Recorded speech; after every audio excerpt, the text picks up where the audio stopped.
England. Oh, wow. Yeah. All right, we're ready to go. On the way to Stonehenge.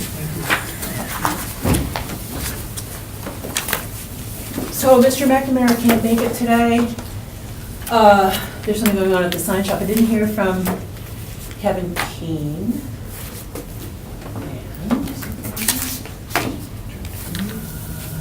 And Diana, is she coming? She can't make it, no. Okay. And Steve, that's weird. I just sent him an email. Okay, but let's get started.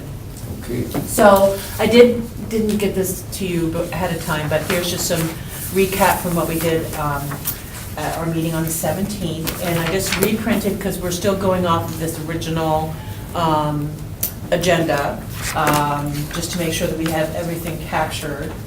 And I think where we are is just talking about other communities and how they're doing. So you have your budget book, okay. And also, No, it's just the one page. like I said, we did talk about doing, morning Taylor. No, I've Everyone, got this is it. Taylor Ambrosius. She's my intern. Hello. And so she's gonna sit in on the meeting. So this is Alderman Sladick and Alderman Vandelis at the end, Pam Manley from Finance, Hello. Lynn Bino, and Rob Goblin from Fire, and Richard Parents, who's a community member. All right. Nice to meet all of you. Okay, so, I got a little handout sheet here about the budget discussion points. It says here compare the line by line budget to actual spent and average for the last 2 years. I think our finance person was going to work on that part of it. And it says, I also, another talking point would be how much unspent money has been returned to the general fund in the last 2 years. The money that's being returned to the general fund is monies that have been spent during the previous budget year. Another point is, how much has each department been under or over budget the last 3 years? If there's certain departments under budget, 1 or more years, it's clear the department that can be, in other words, we can lighten up that budget a bit. And also about the health and dental insurance costs, how does the city of Green Bay compare to other communities for premiums paid by employees and employer? How does the insurance cost compare to other communities? Brown County members, members are available from, numbers from, are available from Chad Weininger, what the county paid. I think they're at more like 12.5%, somewhere in that range, but Chad could give us the actual numbers if we want to compare with what the county has, what they pay. I think the city of Green Bay, the employees pay about maybe 10%. Anywhere from 11.5 to 15. 11 to 15, okay, so in other words, it's within the county, but the county's within the same.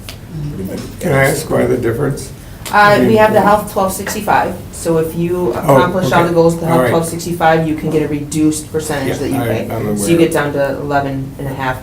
If you just do the HRAs, but you don't get the 1265, I believe you're at the 12.5. If you don't participate in any of those HRA things, you're at 15%. You know, Okay. and That's good, okay, and another point is, new hires should be put on hold until we determine what positions must be filled, and then those that can be absorbed within the departments. Overtime costs are the opportunities to change schedules to other work conditions to hold overtime costs down. These are just I'm gonna give you a copy of each of this. Okay. It says land sales, talk about land sales, additional land to be sold in our business parks or otherwhere in the city. I know the county's sold off some land, that they've been hanging on to, and, it's generated some money that way, so maybe the city of Green Bay can do. These are all talking points. And the other vital items addressed that are not regular items, but fluctuate year to year, different things that we can talk about. I'll give these a copy. These are just some talking points, just brainstorming. Good, And I know thanks. that if just pass them right on down. The main players are, the Department of Public Works, the Fire Department, the Police Department, and then all the other departments. In other words, if we want to find, some savings where we can reduce costs for the city of Green Bay, these are the 3 big departments, Department of Public Works, Fire, and Police. If they can find some ways to save the taxpayers some money and, make it, we're not talking about cutting services, we're talking about, finding ways that we can save the taxpayers some money. And these are just some of the, and that's why we're here having these discussions. There might be some ways that we can do it. If we talk about it, I think it's very valuable. I mean, I look at a lot of different articles and what companies do now, how they change their entire formats, and allow more participation from employees about their work schedules and things to avoid overtime and things of that nature. if they want to work longer hours by choice, that's during a period of time that, just because they maybe get another whole, I think it's the summertime Fridays, people want to grab that extra day. So these are just things I've watched and seen and read about, so I don't know how applicable they would be to this structure. I know from the fire department there, I think Chief Litton has talked about some way, you're probably familiar with what's going on there as far as being up to speed on some of his proposals there. As far as what in particular? I think it was about number of people that would have number of days off. Oh, yeah, there was some discussion about vacation day proposals that, how many people can be on vacation at one time and so on. Those are all labor, labor negotiations. I know they were gonna try to, do some discussion on that to see if they could, possibly work that into the system there. Sure. To save the taxpayers some money on that way. And, still be efficient. In other words, he wasn't looking at really cutting any positions or anything like that. Just more, internal working, how they were gonna save some money. So I thought, Chief Litton had a good, input on that. Yeah, I know some of those discussions have been had in the past, prior to previous, contracts, union contracts and so on. And I think it's an extension of that after, I know the issue has come up, I think it came up at one of the finance meetings and those kinds of things, so, but again, those are all. In other words, it's on the table is what you're telling us. Well, it's something they're discussing as far as, it's been opened up to discussion for contract negotiations and so on, but I'm not involved in those, so I'm not entirely sure where they're at, so.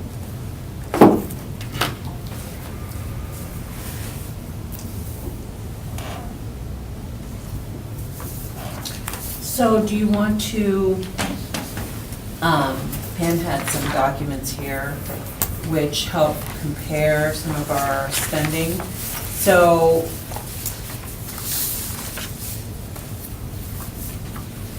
So these, I think that these are really important for us to discuss.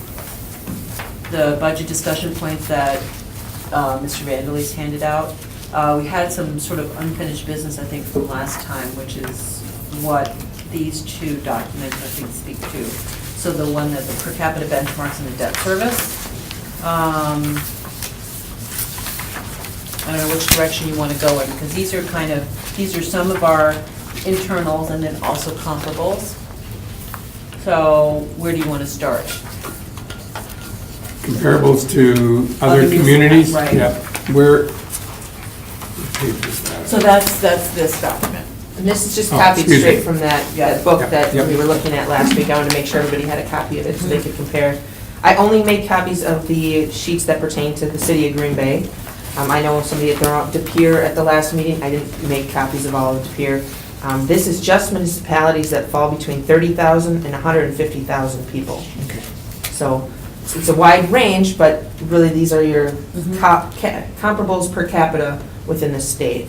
And in these pages, they just take different items, such as the first page is general government per capita and street maintenance per capita. And you can see where we fall in the last 5 years from 10 through 14. And then up on the top, they actually show a high, medium, and low kind of comparison. You can look at where we are and then look at that to see where are we. Are we between low and medium, or are we high on that range for comparable municipalities? So that's really interesting. So general government per capita, we're kind of between medium and low. And then street maintenance per capita, and these are over the last 5 years, and I think, Pam, correct me if I'm wrong, but Diana had said that these books are just a tad behind. Correct, yes, she actually said she has the order form for the next For the year's next years, books right. now. we So, don't but have- this is a good, comparison. So street maintenance, looks like we're between high and medium. It's pretty good.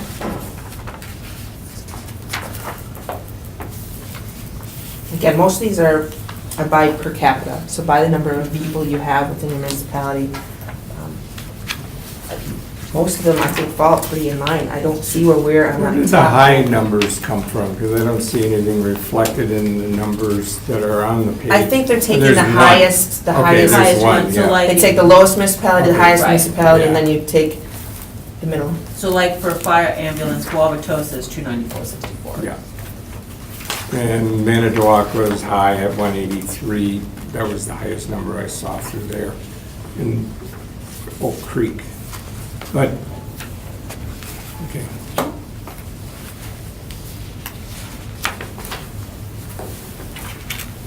I know as far as Mr. Grenier, but, a lot of people talk about the roads, that they like more done on the roads. I think we just have to designate more money to our roads, whatever way we can, funnel some money towards the, Department of Public Works to concentrate on the roads. I'm sure Steve can, give us some good ideas as far as how it can be done. If we can shift things a little differently, or... I'm wondering, someone asked me, hey, I know who it was my alderman. He says, do you have any ideas on how, I'm not a road repair expert, but, opening that discussion up, maybe other people might have ideas on how the repairs might last a little longer, things like that. Once you're there and you're set up, that's probably the biggest part of the expenditure, correct? Or is it material? Labor seems to always be, It depends on what you're looking at. We run a variety of different programs, so when you're looking at maintenance, as they're defining maintenance in here, that's my internal crews going in, filling potholes and sealing cracks, okay? When we're talking about resurfacing or reconstructing right, no, streets, that's totally different. that's completely different, but Yep. that's what Alderman Vanderleest is talking about. What we're hearing back from constituency is that they want to see more roads reconstructed or resurfaced on an annual basis. And that's completely bond funded. Yep. So we would have to increase levy-supported debt in order to get more do roads that. done. Well, these are choices that, I think need to be put out to the community and explained well enough that I think, you make, what do they want? Everybody has a want, but then you're gonna be very specific, this is the cost for your want. So, I think basically we'd have to talk about how we could funnel more money to the Department of Public Works for reconstruction, as far as resurfacing like we're talking about. how's that last? What are the stats on resurfacing versus completely? Well, we only do resurfacing in residential areas. Right. And an average, the design life for a resurfaced street is 20 years, we're getting 35. Oh, good. That's nice. Just for example, Steve can fill us in on what's gonna happen on Webster Avenue from Bay Beach clear up to University Avenue. Right, that's a complete reconstruct. And that's part of the, in other words, the state has some hand as far as the money, the. Right, the cost. there's almost $5 million worth of federal money that's coming in on that one. Some of that's federal highway then, I take it, or, Well, FHWA funnels the money down through state DOT and then. okay, all right. So basically, that corridor of the city's gonna be, it's gonna be brought up to par as far as what it is from right now. Right. They're gonna be removing some houses and what have you on that Yeah. east side of the street, and so that corridor is gonna be, In Ashland, are there further plans for Ashland? One thing about Green Bay, I think there are really only three main north-south avenues. That'd be Webster, Ashland, and then Military. Just, I don't know, historically, that just seems to be the way that traffic flowed. Now, Military's changed a great deal, so maybe that's no longer the case. On road usage, I have no idea. No, it's still pretty heavily used. No, I'm sure it's Yeah. still, because there's a lot of shopping through there. But concentrating, like you're saying, on that, Webster probably will produce some of the greatest benefits then. Well, there again, the reason Webster lagged behind so long is because it was cost prohibitive for us to do anything. Yeah. I really couldn't afford to do it. $5 million worth of pavement's actually pretty cheap. I've got almost $13 million worth of infrastructure that needs to go in there. Yeah. And that's not assessable. That would come directly out of your storm sewer charges that are on your water bill or your sewer charges. The ratepayers pay those costs. Mhm. And no, that's not part of your taxes. No, I know, it's part of your sewer bill. No, we did some Well, work with them. That's what I always hear back Yeah, is. I've what sat do I- in some of their meetings when they went through this latest reconstruction and change, so. for a couple So, years. I just want to make sure that we're staying within where we want to be so that we can get, there's so many different ways, I think, to have the conversation. It seemed from the last time we wanted to talk about, where are possible cuts, right? And of course, cuts or increases always mean an effect to services. And so, do we want to have the conversation about where are the overages, where are the opportunities for savings, and then see what services we get from that? Or do we want to say, here are the services that we want, how much do they cost? And then back that into what we can manage, either increase or cut. I'm not sure which way we're going right now. I think we should stay on the track of where we can find the savings, because our budget is coming up pretty fast. Okay. I know we just talked about some of these things, but I think if we stay on the track of where we can find some savings from both the fire, police, and Department of Public Works, and all the other departments involved, I think that would probably be the best solution, because we only have a short time frame. And forgive me, it was my mistake not to invite the police department, which I'm sure the fire department's super happy about. No, sit, come on, sit down. Morning, chief. So I think that it's good to talk about savings and where there are opportunities. So just going back and finishing up this conversation, when we look at the municipal fact book, actually Green Bay's doing okay comparatively. We are not an outlier in any of the pages that we have in front of us, especially when we talk about the biggest issues like the tax levy, the debt, the general obligation, shared revenues. We're not an outlier at all. So I think that's comfort, maybe cold comfort. And then maybe what we should do is turn to the other pages that Pam had provided regarding our debt service. Diana had pulled this debt service together. There were some questions last time on, of our debt service, what percentage of the general obligation is for the general fund, and how it kind of was distributed between the other funds. So I believe the second page kind of shows you a good overview. Unfortunately, it only shows each bond issue. It doesn't tell you what each bond issue is for. That's something we're working on. Yeah. But you can see what part is parking utility or sanitary sewer, storm sewer, which TIFs, and how much money there is there on the bonded. And then you've got the principal on the first couple pages, and then interest on the last couple, on those obligations.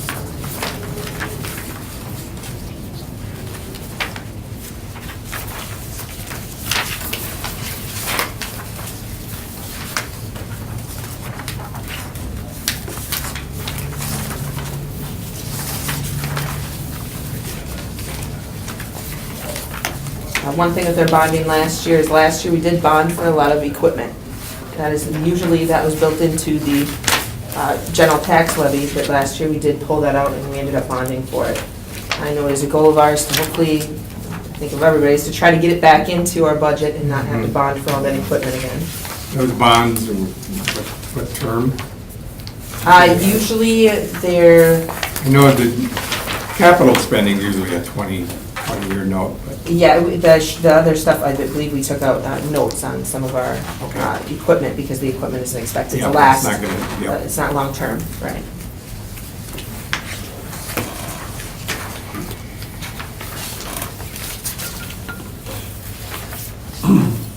So if there are any questions on this, I can try to answer it. So I know Diana is usually the one that does the bonding. So what equipment, do you have a rough idea of what, I don't remember the Bonded exact for- dollar amounts, I know. or what types, or are they fire equipment? Some of it was just police squads, Okay. all the way up to, I don't know, DPW, did you have any trucks this year that? Yeah, I had $500,000 worth of garbage trucks. Truck, yeah. Okay, Yeah, we provided the schedule to the finance committee as far as our capital replacements for all of our fire apparatus and vehicles. And the finance committee has that, we're happy to share that with you as well. It's based on, not year, but based on experience of use and when they're gonna wear out. We're currently compiling another list for our capital equipment, so not apparatus, but equipment that we have to replace regularly, like air packs and heart monitors, defibrillators, and AEDs, and breathing air compressors, and all those kind of things that are bigger ticket items that have to be replaced on a, whatever basis they are, they're all different. We're compiling that now, so that'll be available here shortly.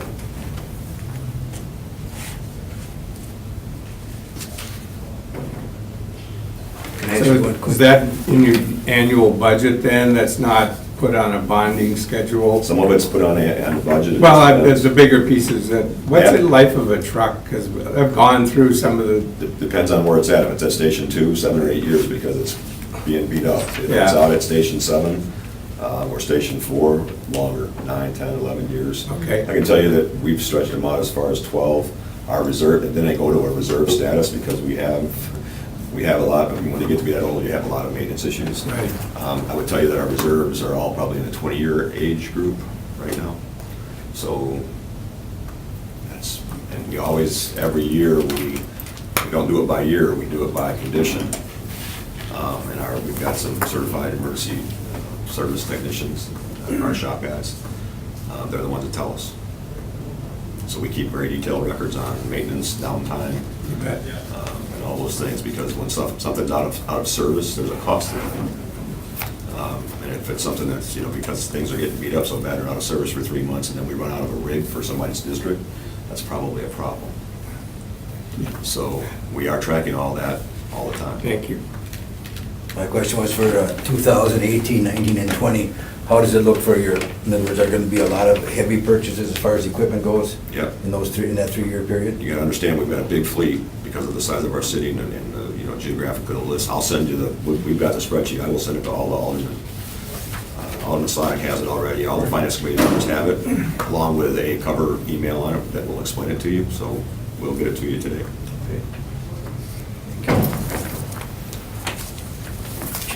Have you ever, and I know you're very acquainted with this municipal fax book. Sure, would you like me to highlight some You've things for you? cited it a number of times.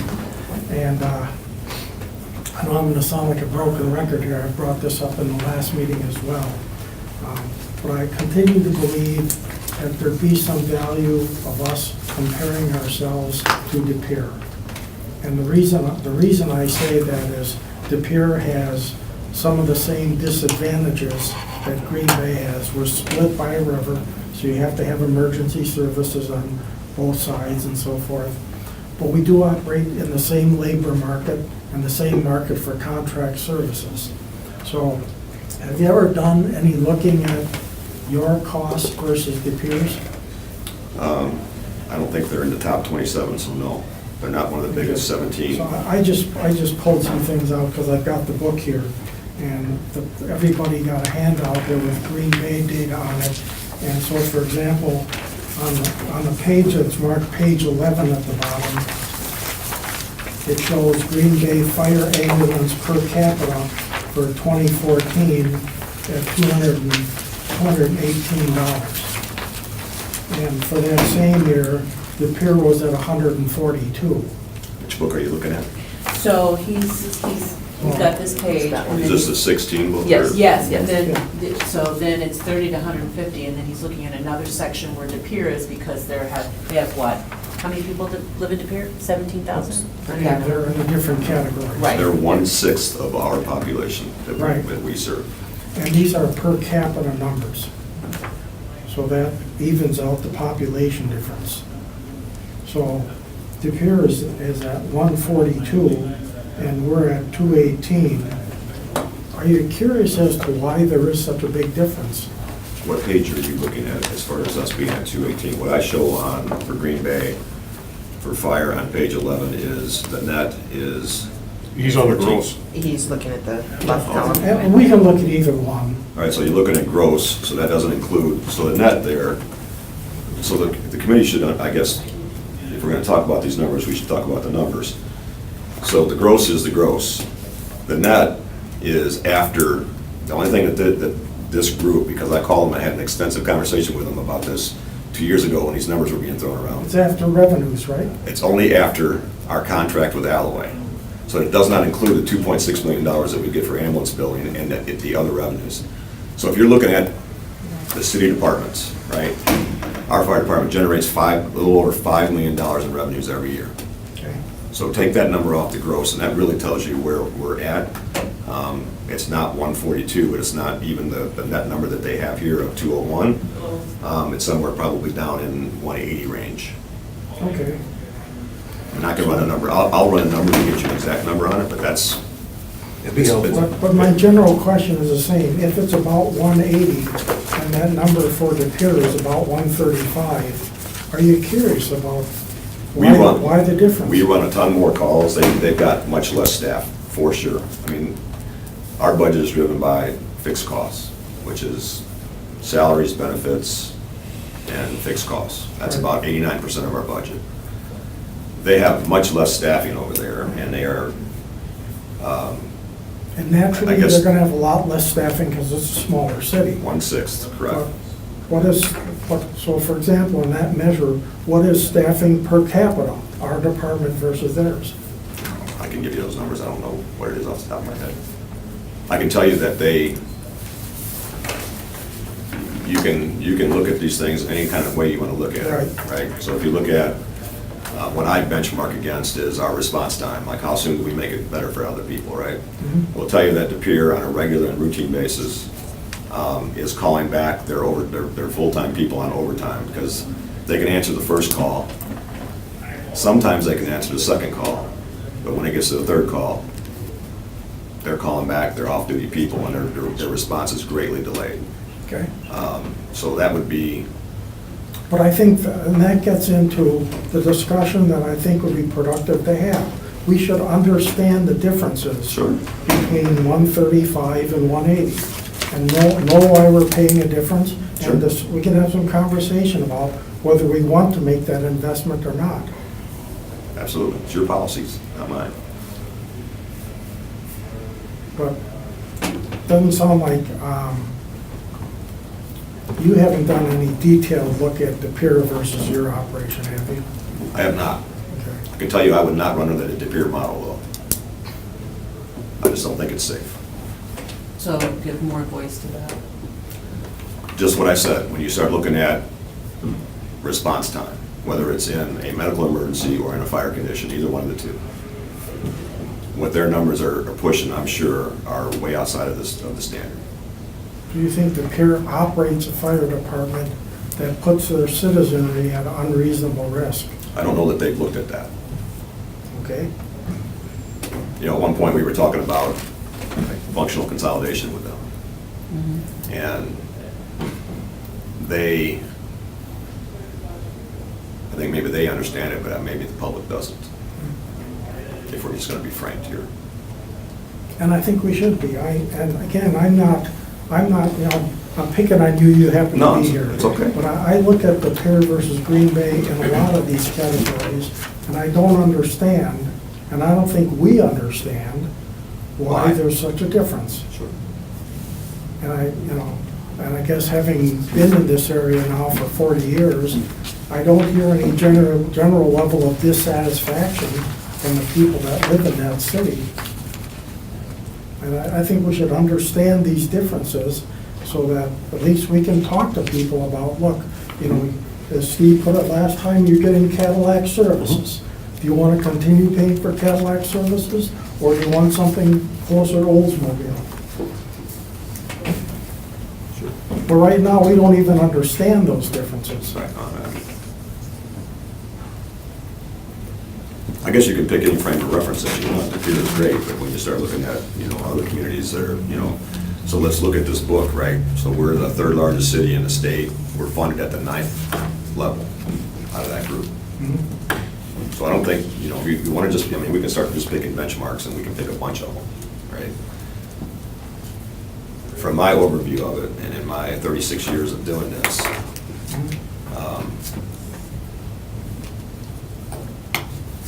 we don't, the difference is in emergency services, we don't get to schedule our work. Right. We've heard that argument, well, at night, you don't have as many calls, but yes, when we do have one, what do you want us to do, kind of thing. So I just think from just the general overview, being funded at 9th out of that population of group throughout the state, and the costs down in the southeast part of the state are way higher than the costs here. From a personnel standpoint, they get paid more money, for sure. Have you done that same kind of comparison to, say, Appleton? That always seems to be, somewhat of a reasonable community to Right. look at. But Appleton does not provide ambulance service. So Okay. their budgets do not include anything with EMS in it. Okay, Appleton, the bottom line number, Green Bay versus Appleton, is really apples and oranges. Oh, okay. But I'm happy to do the analysis with the peer. I'm not trying to argue with you here. I'm happy to do it. I guess we just have to understand all of there's not just one data point that you can look to and go, that's the one. Right. And it's a detailed analysis because these are bottom line numbers. Sure. And there's differences in accounting practices that explain some of this, so it's wading in and doing this sort of benchmarking comparison is not, it's not an easy or simple task. Do you agree with that, Pam?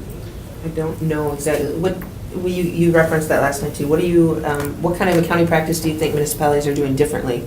I mean, for the most part, we follow the same standards, the government set standards, GASB, and so how would, do you have an example of how we'd be accounting differently for something, or? That's not really an accounting practice different, but there are some fundamental differences in how different municipalities operate. So Alloway doesn't do special assessments for street resurfacing. That comes out of their general fund. So there's differences like that, which are pretty fundamental differences, which can affect these numbers. That's what I meant by saying, Just where the revenue's kind of coming from. yeah, and so until you get in and start digging into it, you don't spot those differences. So you can't just grab the top line numbers and say, oh, they're doing that much better than we are, because there's differences in what buckets things are placed in for accounting purposes. That's what I meant by that. Thank you. Does that help? Yes. Okay.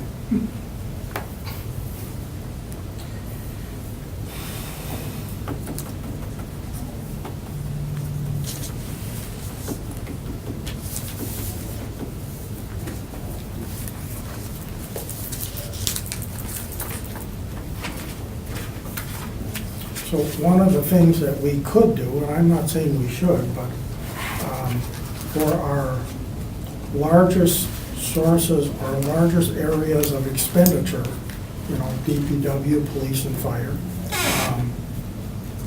we could ask staff to start doing some of this detailed work of looking at Green Bay versus, for example, De Pere. And see if, I did this for 30 years in business. And you learn good stuff. You learn that you're better than the other guy in some areas, and you learn that the other guy, Shazam, might know how to do some things better than you do. But only if you pick the one that actually is going to teach you that. Pardon? Only if you pick the point of comparison that will teach you that. So I think it's reasonable for Target and Walmart to compare each other, but I don't know that it's reasonable for Walmart and Shopko to compare each other, because one is actually international, the other one is regional. So, I think that De Pere is, I think as the mayor would say, a competitor, and as is Ashwaubenon, although they're far smaller. And so I think if we want to talk about comparing ourselves to our competitors only because they're competing with us potentially for businesses, and they're competing with us for residents, right? I think that's fair. Appleton, as it stands right now, is actually much more like Green Bay than either De Pere or Ashwaubenon in size, in the number of companies, in their tax base, they're also divided by a river. Ashwaubenon isn't, as you say, De Pere is.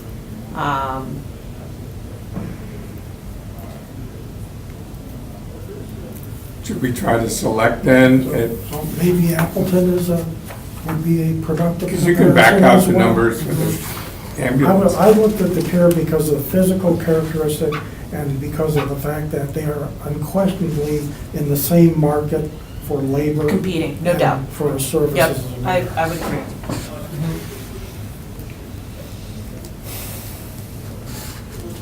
And they're in the same county, so they have the same mix of county services provided. But it doesn't have to be De Pere. The concept of making these comparisons is where you learn about the opportunities. Yeah, when I think of, it's interesting because I think of both De Pere and Appleton as being a competitor. I think of Appleton as being more a competitor with us, to be honest. I just saw the mayor of Appleton on Friday. They built a pool, there's a few things that they do, the people in the community talk about comparing Green Bay and Appleton. And Green Bay doesn't always come out favorably. In many ways comes out favorably, in other ways doesn't. So that speaks directly to your point of how do we learn from what others are doing. So when you say that comparison, the differences, did you get any inkling of why? From Appleton? Yes. Yeah, I think some of the, Is it better participation by the businesses or? I think we have very generous people in this community. They do too. They do have a little bit more cooperation between public and private, I think, in some aspects, not in all. More than anything else, I just hear this general feeling that life is better in Appleton. I'm not 100% sure why it's better there, but according to some people I've talked to, a number of people.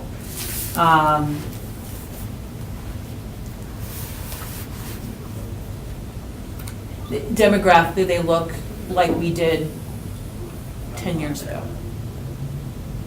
So, I don't know. But, I think we also have a lot of internal work to do. When I look at the list that Mr. Vandalese provided, health and dental, we're really keeping that. We're really working on that, as does everybody. Unspent money, under, over, new hiring, which actually we have, Pam, don't we have a number of open positions, and we've had a number of open positions for a long time? Correct. We budget for an employee turnover, so we do budget for there to be openings throughout the year. Over the last couple of years now, we've allocated that employee turnover out to the department, so each department can see this is the amount we're expecting your department to save from your employee turnover. In addition, all the new hirings, whether it's just a rehiring or a new hire, has to go through personnel, and they have to have the justification of why these employees are getting hired, or they have to look at whether they still need that position or not. So I think some of that is covered during those personnel meetings. Open discussion items.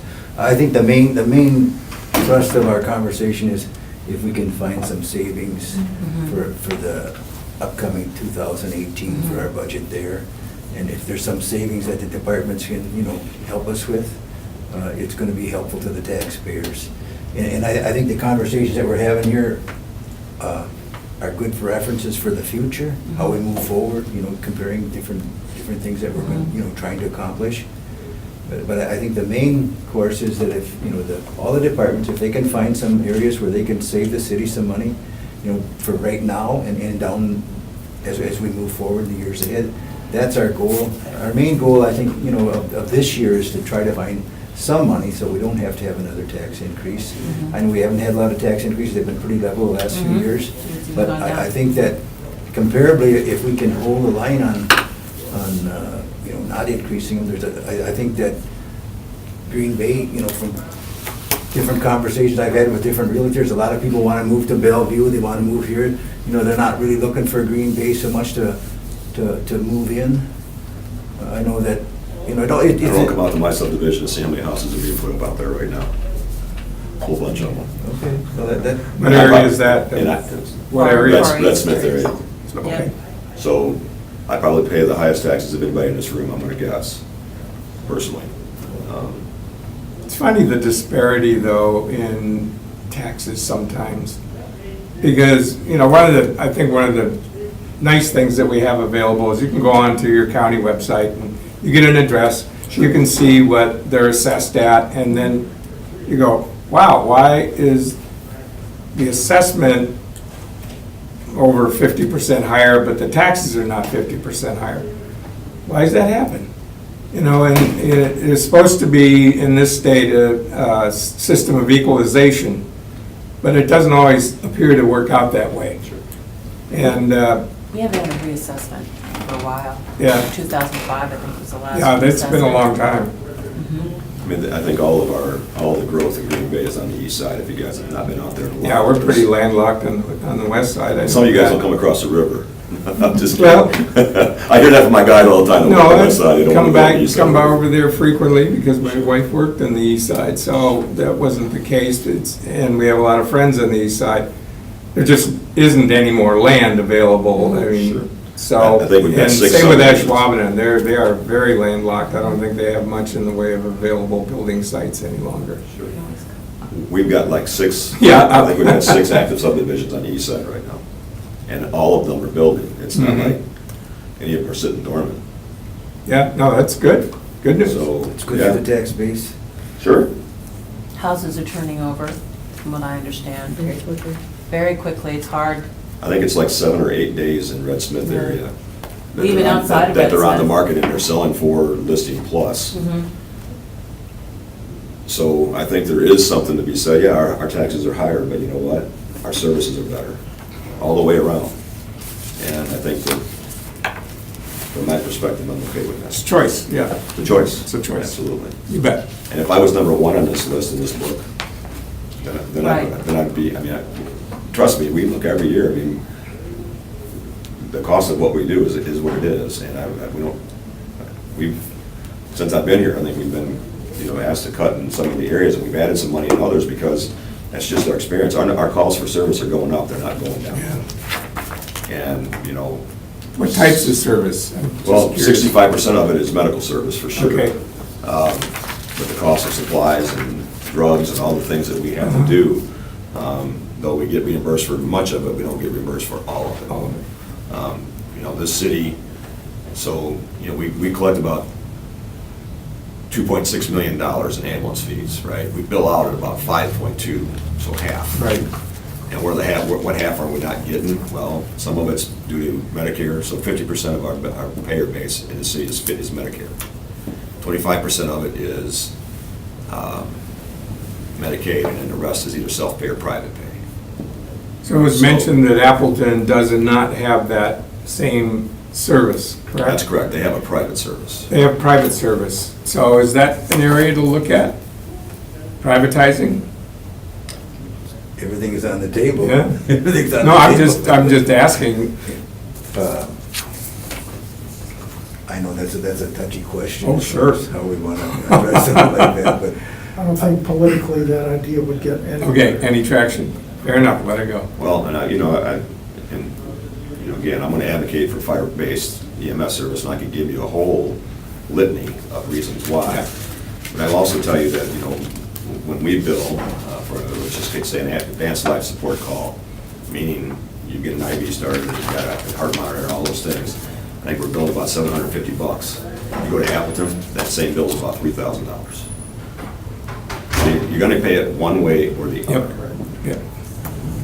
I don't think anybody's questioning the liability of the fire department. We know what kind of service we're getting here.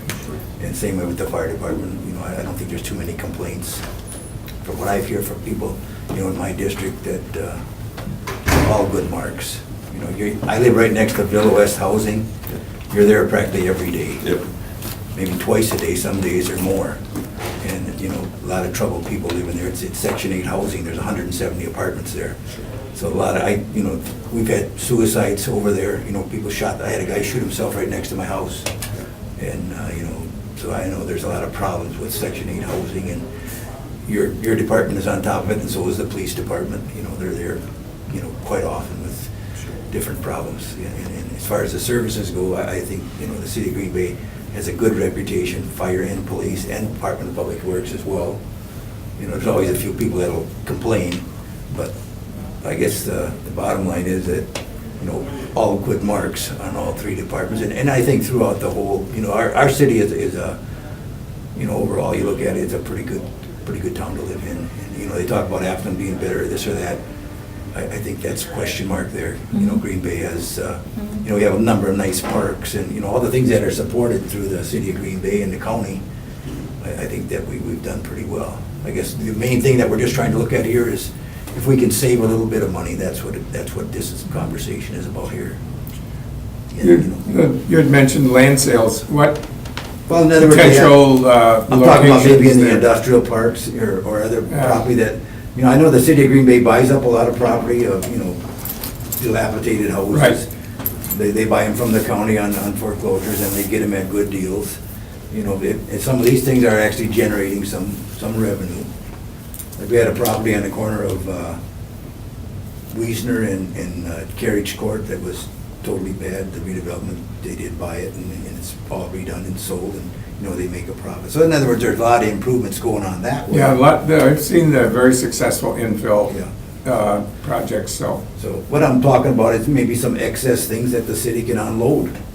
You know, we'd have to, you know, look a little deeper. It wouldn't be for this conversation, but, you know, a city as a whole, you know, if we don't need this property, we could, you know, get it back out on The the, county has a building on Walnut, on the west side, Walnut and, I guess, Pearl. It never looks like that's fully utilized.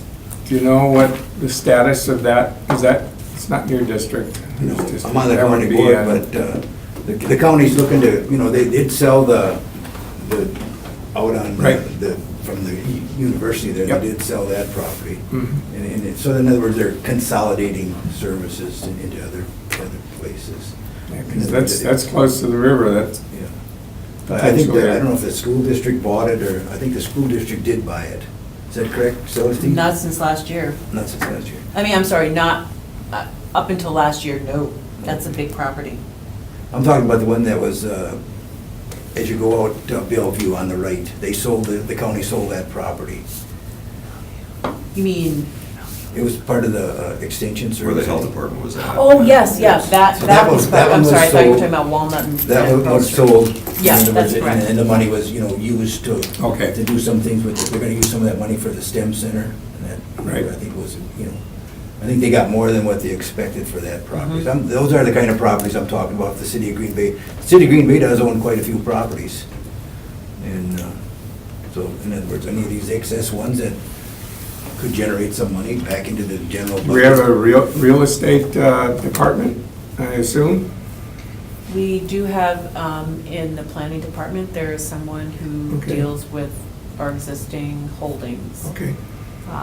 Larson Green being a big one, Sharon Schumacher. And then if we buy buildings houses that we need to demolish for whatever reason, Mhm.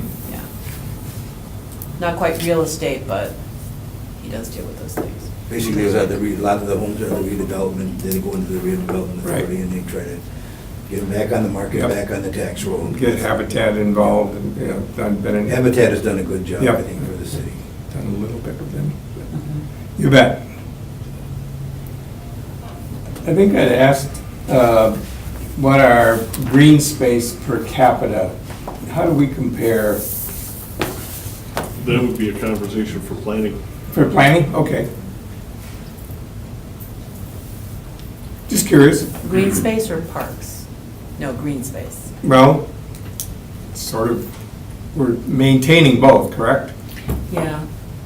That would be the basis for what we're spending money on for, not that we want to sell parks, but what other green spaces are we maintaining?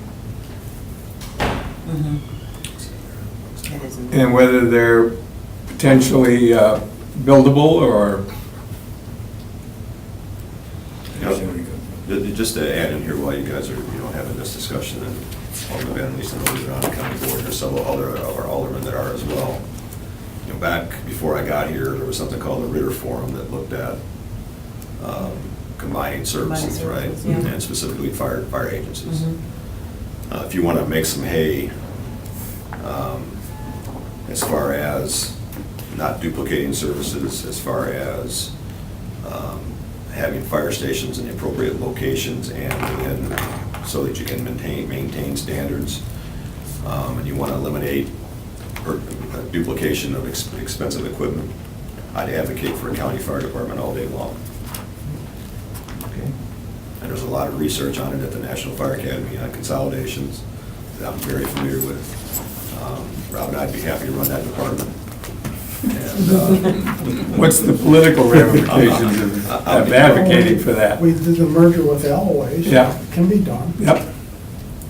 you have to, there are many places, and I guess you should understand this as well, there are many places on the East Coast, not in the South, that have a county department, and within that county, there exists volunteer stations, and paid-on-call stations, and part-time stations, and career, fully paid stations, depending on the mix of the target hazards and all the things that go on there. So those things are all, it is possible to do because it's done all over the country. You know, I've worked in a few other places other than here. And it's not something that you do overnight, but it's something that's certainly attainable. And What kind of savings would you, I mean, not just savings dollars, but in terms of service and things like that, how do you view that? I mean, the dollars should play into it, but well, also. I think the biggest issue you would see, a couple of things. A lot of it on the capital side of things would be, so an aerial ladder, for instance, costs about $1.2 million to buy right now, and that goes right to our debt service. So if you're spacing those correctly within, quote, the county, and not having overlapping of those, because we have all these pods, whatever you want to call them, you would certainly save on a debt service and things on the capital equipment side, on infrastructure. Personnel, I guess probably where would you see savings at there? Not duplication in administration. So there'd be some savings Maybe some there. purchasing savings possible. Yeah, more, when you have, obviously more purchasing power, you get better pricing, Yep. so, and we try to do that already Yeah. with our partners in the county. We got 17 fire departments, and we do meet on Are there 17? Yeah, every other month we meet and we talk about these things, and we always offer when we're doing a purchase to let anybody piggyback on us, because obviously we're the biggest. Sure. And if we can get our savings out of them, we're happy to do it. Yeah. But, that's something that if you want to think long-term, 5 years from now, 10 years from now. It's short term. That comes fast. You gotta get working now. And I will tell you that all the research says, and this is just a flat-out fact, all the research, and I can get you all the research you'd like to see, the biggest opposition is politically. I believe you there. You task the fire service with getting it done, and we'll get it done. And we'll get it done right. Thank you for that information. I know, well, the county has different functions, the county, is a big footprint, a bigger footprint than the city, and the city's part of the county, and, Sure. we got quite a few different, you got Denmark, you got Pulaski, and all the areas. Whose there. aegis would that fall under then? County or the city? Well, you could set it up a couple of different ways. Yeah. You could set it up as a county department, you could set it up as a district. The district, yeah. You could set it up just what we've done with Alloway as an intergovernmental agreement. There's no legislation right now currently in the state to form a district. Okay. And they probably are reluctant to do it on the state level because if you look at Illinois, which is where I came from, They have unlimited quote districts there, so they have mosquito abatement districts. They have, I mean, and I'm not kidding, so, you know. More government. More government, somebody's getting paid for something, so I'm sure that's why legislators here in Wisconsin are very reluctant about that. But if you wrote the language narrowly, very narrowly, to allow it to create fire districts, I think that you could absolutely see some cost savings. A lot on the capital stuff, again, you know, your debt service. You know, just, I mean, our debt service issue, we asked for $1.1 million is what we needed. And it's going to be somewhere similar to that next year as well. That could have been also absorbed by another community. Well, if we, you know, If it were- if you're not duplicating the Yeah. equipment and you're spacing things the right way and you have stations appropriate, you know, appropriate to maintain, you know, the response standards, there's some benefit to all of that. So would the same thing apply possibly, you can't answer for it, but to the police department? I wouldn't answer for that. I have not. No, I'm just as a, I have not studied the police department, Yeah. so I couldn't answer that, but I have looked a lot I've always at. wondered why, These other you know, issues. sometimes, well, I know it's historical, you know, we've ended up with, I don't know how many school districts in Brown County, it's 250,000 people 8. there. How many school districts do we have? And, you know, all of those things, you go, And De Pere has 2. yep. No, I know, but it just bewildering, because there is some inefficiency in all of that. Well, and part of the inefficiency for the police department, we were just talking about this at a meeting I was at on Friday. Diana was there too, but, you know, so we in the city pay for city police as well as the sheriff's It's- department. Yes, it's a duplication, Yeah. somewhat. I understand where you're coming from there. But it seems like that is I remember the Ritter Forum, I remember talking to Chad about that, it seemed like a good idea at the time, for sure. That seems like a longer-term issue, that I know. Yeah. I just said 5 or 10 years out. Yeah. I mean, I think you could get it done as soon as 5 years. But I don't think it hurts us to continue to float these ideas about how. Or put it forward Right. out of our recommendations that we Right. look at that as a longer-term plan, because Mhm. there is, That forum, that Ritter forum came up, I mean, you talked about comparing yourselves and learning stuff from that. That Ritter forum, I spent, I don't know how many years going to those meetings. Yeah. And it really opened up a lot of good conversations, and it led to the things that the chief is talking about, like just sharing purchases, Mhm. you know, and just Yeah. sitting down and going, well, yeah, we can do that, that's Yeah. easy enough, you know. But for a long-term solution, which is really, I mean, it is part of government to think long-term, right, and plan long-term. hope. I think those types of discussions are very, very beneficial, and it is I think it could be a big boom if you can get that going again and have it, the political will behind it, you know, so. That's the key. I need to excuse myself, I have a meeting at 11. So, Taylor, would you mind staying? No, that's good. And just, you know, what is the direction for the next time? Forgive me, I did not invite the police department, so I will make sure that they come for the next time. So I think we need to get something really, like, very clear direction. I think this is really great conversation, and probably a lot of conversation that we need to have around the table. But we also need to actually get to the nitty-gritty of how we're going to make some Yeah, recommendations. that might be a very tall order, given that there's so many factors that come into this. I mean, personally, I learn so much every time I've come here that I would not know where to even start to go get that information. I can read through all the data, but it's not the same as having the chief speak to a particular issue. It doesn't correlate. I mean, they're two different animals. So, how about would it be worth our while to have the real estate person out of planning? Probably not. I mean, I Okay. don't know that if you want to have Kevin Bonk here or Cheryl Rainier Wig, I mean, that they have a 30,000 No. square foot. I mean, he manages and coordinates things. Okay. He doesn't make the policy. But if you want to, because that's also a conversation about TIF districts, although Diana is Pam, who's new, learning, are more than, capable of talking about TIF districts, but if you want to talk about land. I think, like I said, I think maybe it's up to you all And I agree with you, Mr. Krantz, it is a great learning process, but I think it's also important for us to, Oh, yeah, try to get Focus. some things nailed down. And almost like, I'm happy to do an analysis of the peer, we will. I'm not gonna tell you, Thank you, in 2 Sal. weeks.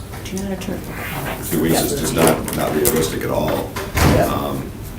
You know, we've got 2 admin staff that. so you need to push out the next meeting, is what you're saying? Well, no, I mean, if you want that kind of information, it's probably like, it will be in the budget season by then, but I can work on it. But it'll take maybe 6 weeks or so to Well, Chief, to do a good. It's a more a concept that I've been advocating for some Sure. time, and frankly, not getting a lot of traction for.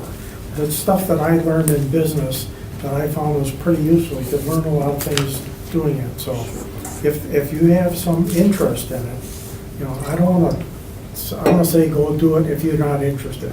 But if you're interested in knowing why the differences exist, then Sounds to me like you're interested in knowing. And I could say that, I could probably see that Alderman Vanderleest is interested in knowing, you know. Yeah. So here's the way I always, you know, this is my view on things, right? So 7 members of council set our policy.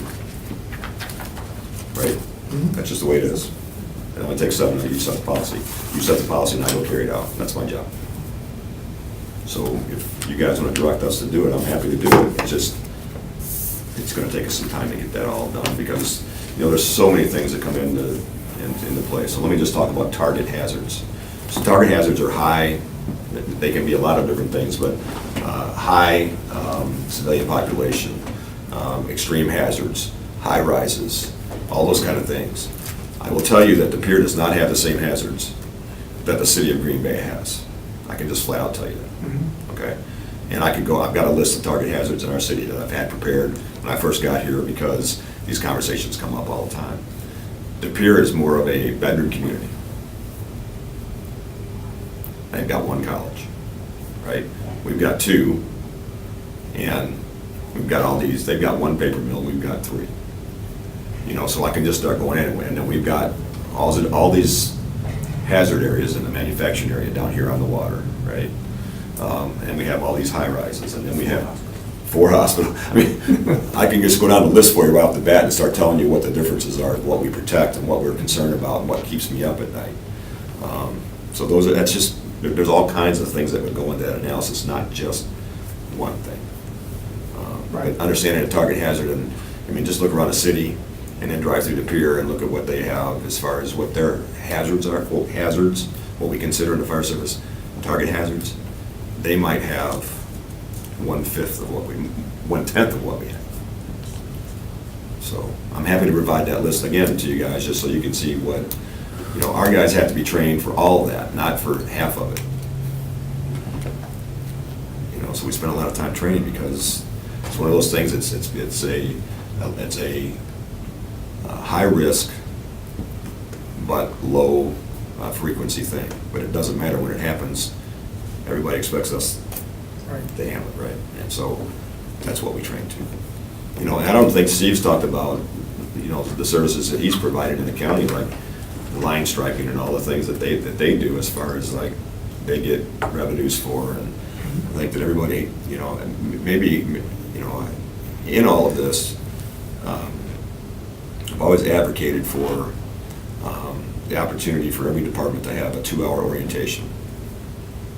This is what we do, this is how we do it, this is why we do it. And especially for new aldermen, new council members. I just think that, you know, when you come in and you have no idea, right? It takes you 2 hours, 2 years to get acclimated, I feel. It's true. Unless you schedule orientations with the departments. Yep, and then, you know, if you only run 1 term and you're gone in 2 years, and we gotta start that process all over again. But I think it's really important, because, you know, you're finding out hopefully some things this morning that you didn't know before. But if we had 2 or 3 hours, each department, to tell you what we do, how we do it, and why we do it that way, that may spur questions for you, and you may be able to get further insight.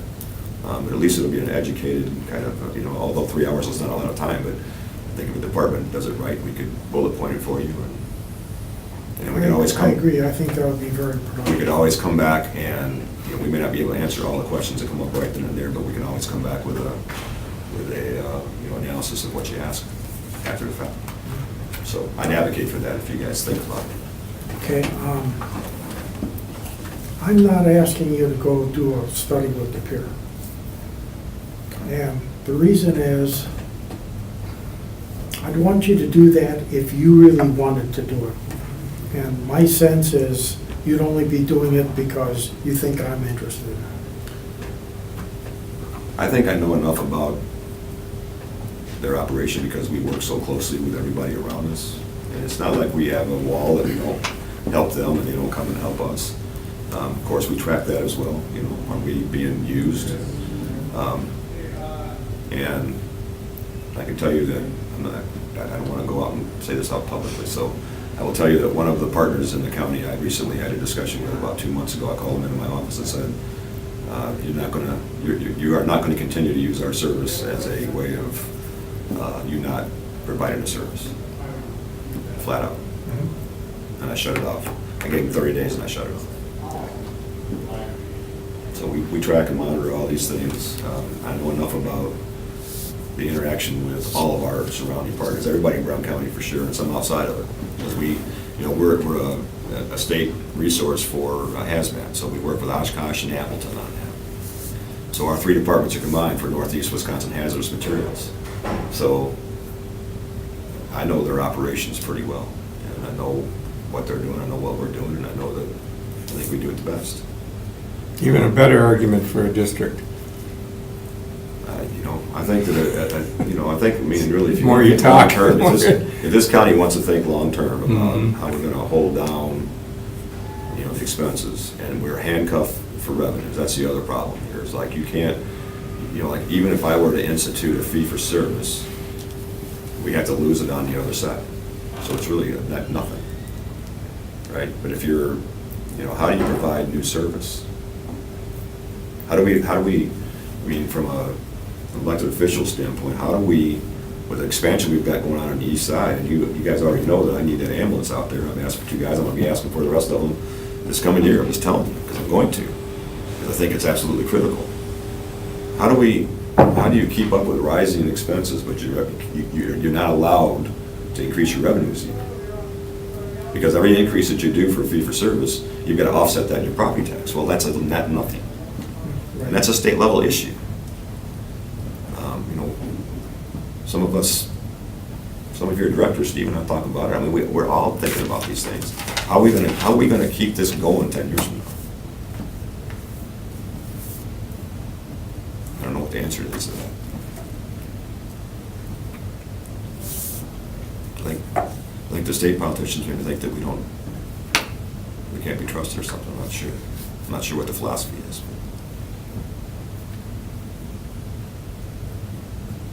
But how do we keep rising expenses? I mean, they're going to keep going up. Our costs are going to keep going up. Our revenues, not so much. Right, the only lever we have on revenues is growth. That's correct.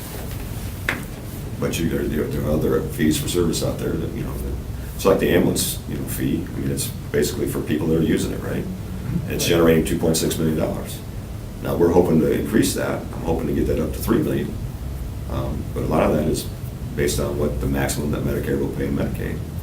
And if the state starts messing with the Medicaid stuff on the state level, you could see a decline in that if they start taking money away from them. So everything that happens both on the federal and state level has an impact on what we're doing right here locally. So don't think that we're not thinking these things through. We're trying to, we wrestle with them all the time. It's our job. But that's some of the challenges. But I don't want that to sound like a complaint. It's just a reality.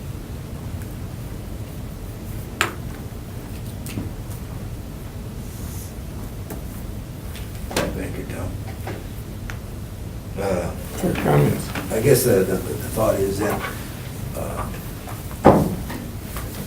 just have to see what we can do as far as if there's any savings that can be found for this coming up budget, and if there isn't, there isn't. If there is, there is. And it'd be up to you gentlemen, the fire, police, and all the rest of the departments to see if there's any savings that can be found. I guess that's all we're asking for. Sure. And we understand all the problems that you're facing, as far as Green Bay, I know costs are not going down. revenues aren't going up too much. So we're kind of in a tough spot, I understand that. But I guess that's why we're having these conversations. And, What are the biggest fluctuations, in the labor area? Is it overtime? Is that an issue, do you think, that you see? Or, and you can't speak for the other departments, and I'm not sure how, you have snow removal and things like that that are definitely going to fall under that. Thank you. No, and so, but is that a big percentage? Well, like I said at the first meeting, for us, the biggest impact you're going to see. Do I have areas that we could cut? Absolutely. That translates directly into service level loss. Right.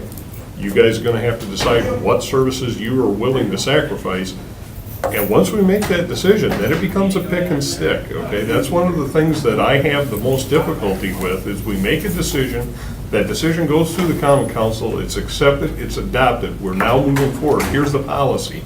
And less than 2 weeks later, the very service we decided to modify, I'm getting phone calls from 2 or 3 aldermen saying, I need a special, I need a special, I need it. Hey, we're either doing this and we're charging for it, or we're not, and it's gone. And I can't be getting those phone calls saying, I have just a special. There's one constituent, it's just this one, because then service creep, or I'm right back to where I was. Now I'm providing the same level of service and you cut my funding for Couldn't it. agree more. Okay? So do we have Cadillac services? Absolutely.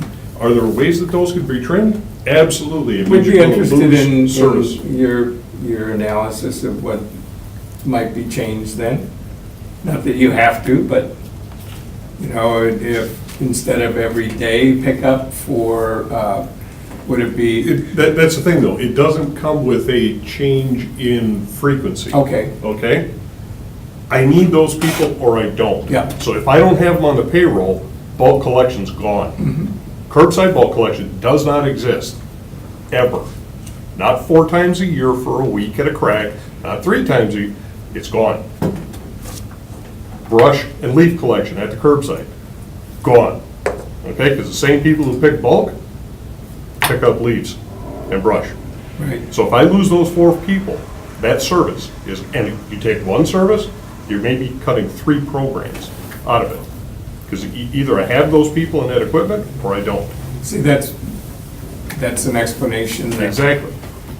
we need to hear, because otherwise we would have no idea how you're That's- leveraging your That's labor. my sanitation folks. Some of those sanitation folks also plow in the winter. Yes, So everybody in the street section, I'm waving at him. every street employee plows.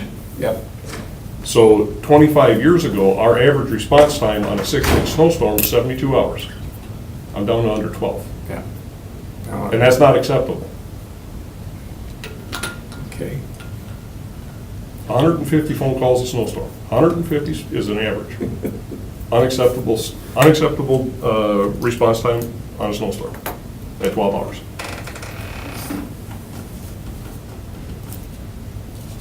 So, you know, service level elimination and is managing that pretty much expectations, across that's what we the do. whole area, or is it certain areas that have No, a that's little pretty higher much the whole complaint? city. Yeah, okay.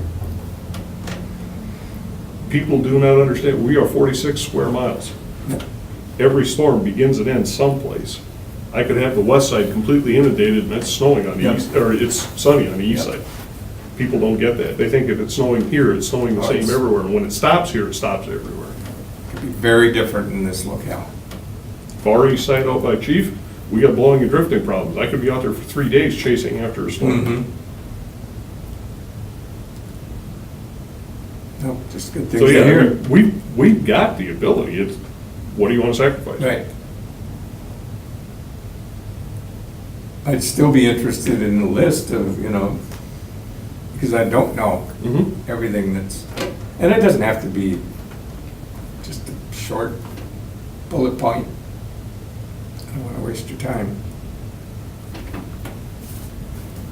On dental insurance, I'm gonna switch because it's been on this sheet, and do we have any kind of what's the correct, 40, funded? Our Plan? our health and dental are self-funded. We do purchase, I mean, we have, our health is through UMR, Mhm. then in our dental, we have two options. There's the Dental Associates, or there's Humana Dental. Yep. And then there's different rates depending which one you're picking for those. Yeah, I just, no matter where, it's always seemed to be one of the poorest purchases you can make. That services, be better off paying cash in most cases. I know they do routinely follow what the costs are Mhm. to determine what the rates are gonna be, so they've been having a few meetings. I have not been involved in those, but they're trying to calculate what the rate should be for next year on those items. Now, those two dental plans, they're not self-funded, right? They're fully insured plans. Yes, We're yes. buying We insurance. buy the insurance Yeah. through Dental Associates, and they give us, this is your rate, because it's, you know, kind of a bulk rate. That's where I'm wondering whether, you know, if there was a savings plan that the employee could own and then make choices For the dental. for the dental. We don't currently have that set up, Yeah. I mean, that'd be an option. Just an idea that I've seen and read, you know, utilized other places that often in companies. It's not the same, I know that, but, We do have an HSA health savings account that does Okay. kick in once you reach a certain amount with your health insurance. okay. You know, that'll kick in to cover the last part of your deductible, but I don't believe we have anything for the dental insurance like that. Thank you, I just look at it on there and I go, how do we do this?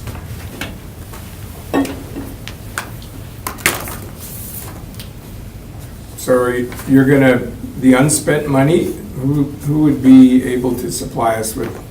I can come up with what the numbers were the last few years. Okay. I know in 15, we had quite an excess, our revenues exceeded our expenditures, and they carried a lot of that over to 16. So when we Okay. did 16's budget, we built in Built that it. carryover. All right, This So, is called applied surplus, so at budget Yes. time, if there's surplus in the previous year, we sometimes apply it to cover the next year's budget.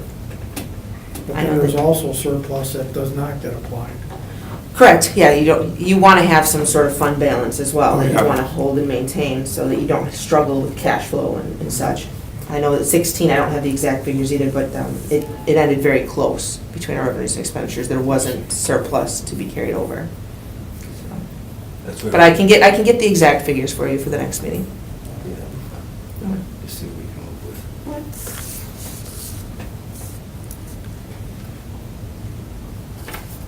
and so who would I go to ask the question about managed property? In other words, it's not always parks, but areas of Well, land that we're it- servicing? I think it depends on what the interest is, because there's a variety of property that's under city management, under city control, Service, yeah, responsibility. that's undevelopable, Okay, and depending on where those properties lie, the jurisdiction for those properties changes.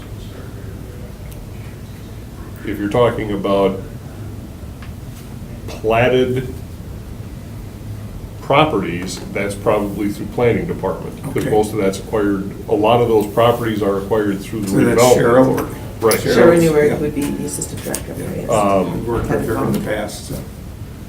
Parks and green spaces is oftentimes administered through Parks Department. Excess right-of-way is managed by my department. Okay, And I know we're sitting on. it's undevelopable. Right, and we've done a really good job about trying to divest ourselves of those Yeah. properties as quickly as we can. When we did the Velp Avenue project, there wound up being a lot of remnant pieces of property up there, 2,000, 3,000 square foot pieces. Sure. Okay? And they're undevelopable, we're holding on to it, there's really not a whole lot of taxes, maybe $400 a year in taxes Yeah. that those things are generating. So as we can and as we identify those properties, we will approach adjacent property owners to find out. If they wanna buy. They're responsible for maintaining those properties anyway. Yeah. Right away adjacent to Goodness. your house, you're responsible for mowing the grass. Yep. And shoveling the sidewalks and that kind of stuff. If you're already taking on the maintenance but not realizing the benefit, we oftentimes take those to the Improvement Service Committee, we Good. declare them excess right away and adjoin them to adjacent property owners because that's the only potential benefiter. I mean, we do that on a pretty Okay. regular basis on smaller tracks. Good. Stuff I But don't a know. lot of, I think what you're going to find is the volume of properties and the size of those properties is not as extensive as you think.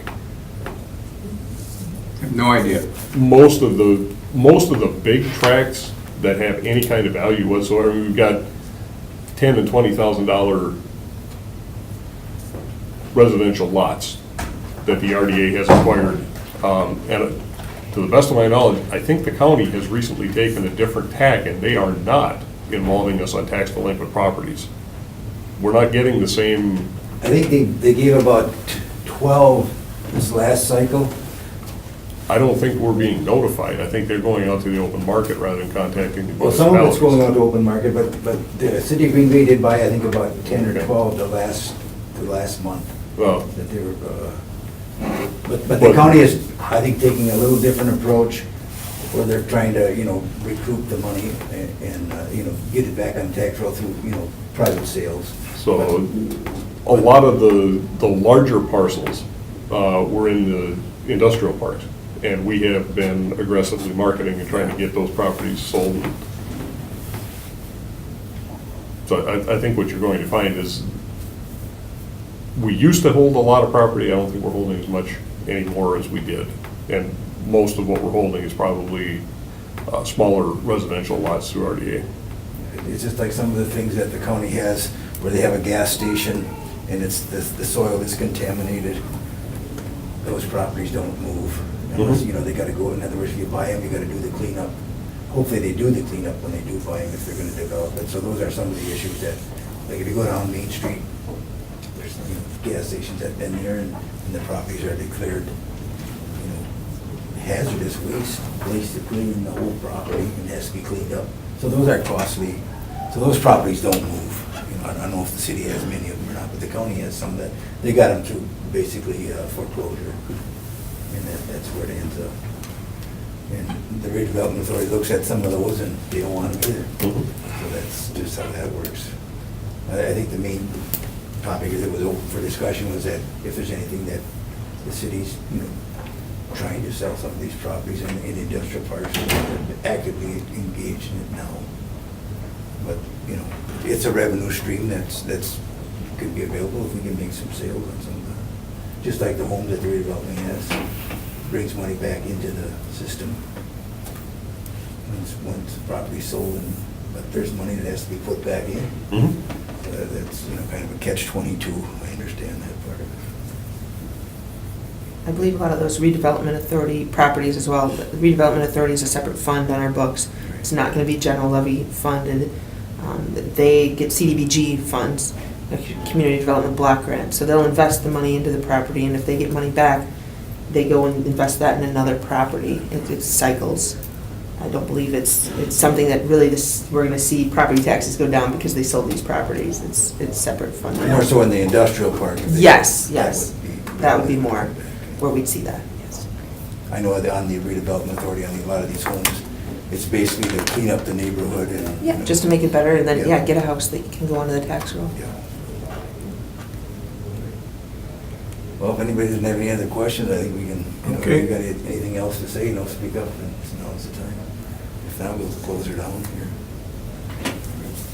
Thank you. I guess the next meeting was gonna be August 9th. Yes. Correct? What do I have got written down? This night, same time, same 10 place. a.m.? Gentlemen, for everybody that showed up, appreciate all the good input. Sorry I was late, I had a doctor's appointment, I'm waiting to You get got some bad. I was not canceling it, so. Nope. Too hard to get sometimes. Yep.